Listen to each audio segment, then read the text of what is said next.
Finally বৌভাতের পর্বটা শুরু হয়ে গেছে। দাদার স্ত্রীকে এই ছোট্ট দেখে একটা উপহার দিয়েছিলাম।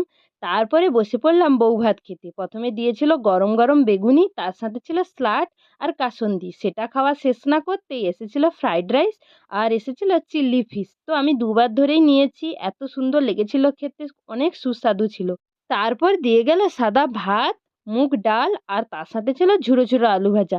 আর একটা পাঁচমেশালি সবজিও দিয়েছিল। তবে মুগ ডাল দিয়ে ঝুরো ঝুরো আলু ভাজার সাথে লেবু দিয়ে খেতে খুব সুন্দর লাগছিল। আর এই পাঁচমেশালি নবরত্নটা ছিল তো দুর্দান্ত। তারপর এসেছিল এত বড় একটা কাতলা মাছের পিস। দই কাতলাটা তো খেতে খুবই সুন্দর হয়েছে। আর মাছটাও ছিল দারুণ ফ্রেশ। তারপর চিকেন এসেছিল, সামান্য পরিমাণেই নিয়েছি। কিছুদিন ধরে চিকেন খাচ্ছি আর খেতে ইচ্ছেই করছে। কম খাই আর বেশি খাই, সব রকম রেসিপি আমাকে ট্রাই করতেই হবে।